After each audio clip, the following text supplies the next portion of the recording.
Hey everybody, this is Mr. Guiles with a continuing series on Sploder. Today we're going to talk about how to add and delete platforms and objects. These are basic tutorials right now, and this is stuff that you need to learn how to use it. I like Sploder. It sort of operates like it was made for an iPad. I haven't used this on an iPad, but it's a lot of touch-based, like swiping, so you can swipe things up.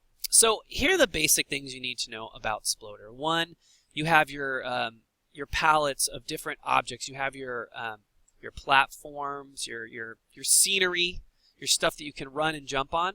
You have your things that you can pick up, your power-ups, and I don't know how they have tunnels in the power-up section. Things that can hurt you, spawners that will spawn different enemies, signs, guardians. We're going to get into those in another tutorial.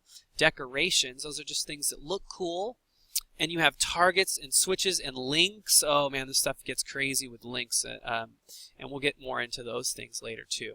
And then you have bad guys. Everyone loves the bad guys. But today, what we're going to be focusing on is creating and adding platforms and objects. So we'll add some of those other objects. But the basic thing is you just click on the category you want, and I'm going to click on ground. It's usually a good place to start with some ground. Now you could also start a game that has maybe your all platforms. So let's just for fun, let's do that.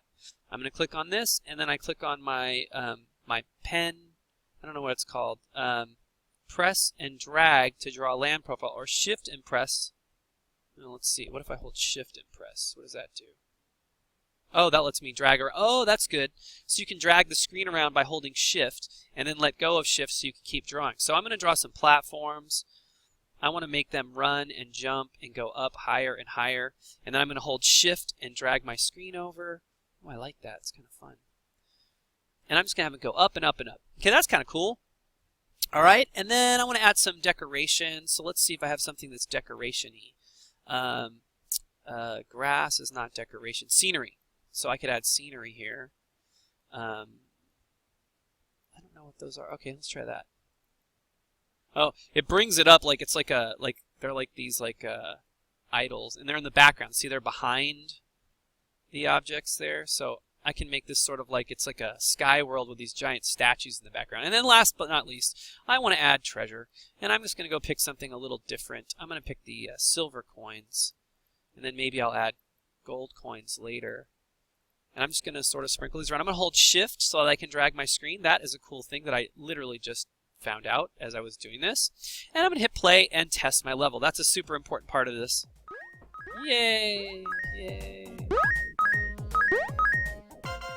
And I win! Okay, so we all win when we create a game that's fun for everybody. Okay, so next, I'm going to move my screen over a little. Sorry, it was a little off-center. Okay, so now we've learned how to add things, and you can put other, put a bad guy in there, make it a little more challenging.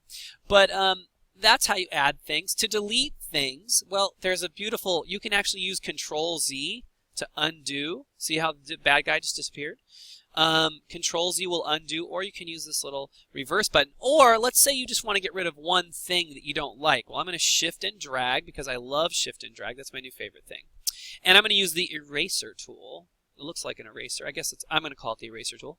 And I'm going to erase parts that I don't want. Let's say like I don't like this coin, so I'm just going to click on it. I want to make the jump a little more challenging, so I'm going to leave a little more space. I'm still holding shift, and I'm going to erase that coin, and I'm going to try playing that again. Ooh, oh, now the jump's a little farther.